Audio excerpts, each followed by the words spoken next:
Asthma sinus problem, let's start from there. तो ये hip का प्रॉब्लम क्यों आया हुआ है? Why it has happened? Because of asthma and sinus issue.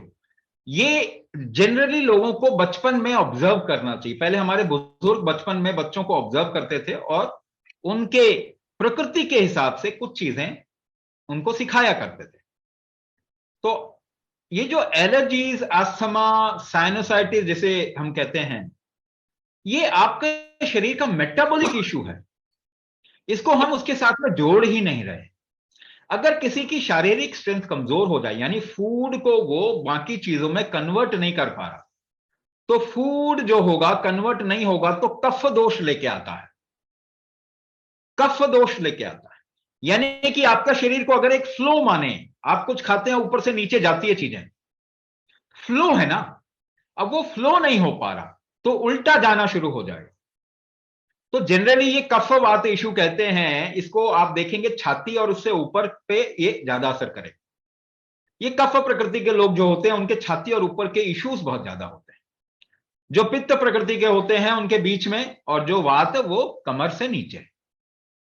तो कफ इशू, यानी कि कफ इशू क्या होता है? आपके शरीर का मेटाबॉलिज्म वीक है, आपके शरीर के अंदर एनर्जी नहीं है जो कि उसको कन्वर्ट कर सके फूड को किसी और चीज में, या फ्लो नहीं बन रहा, फूड कन्वर्ट नहीं हो रहा तो फ्लो नहीं बन रहा।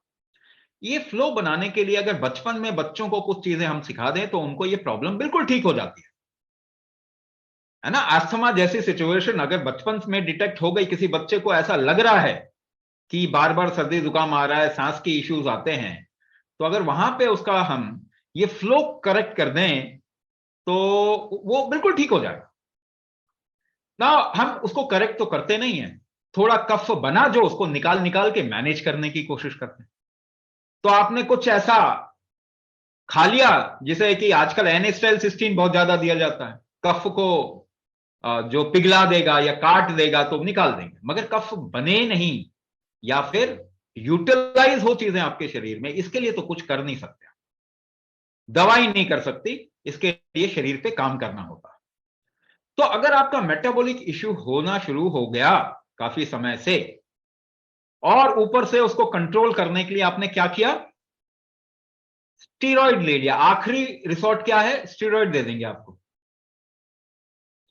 तो स्टीरॉइड क्या करेगा? आपके शरीर की इम्यूनिटी को खत्म कर देगा, यानी कि उसकी रिकवरी स्ट्रेंथ को खत्म कर देगा। ये रिकवरी स्ट्रेंथ जो है रीजेनरेटिव स्ट्रेंथ के साथ भी जुड़ी हुई, तो आपके शरीर का रीजेनरेटिव स्ट्रेंथ खत्म हो जाएगा और उस वजह से फिर न्यूरोमस्कुलोस्केलेटल प्रॉब्लम आ जाएगी। तो जड़ कहां पे है? जड़ कहां पे है?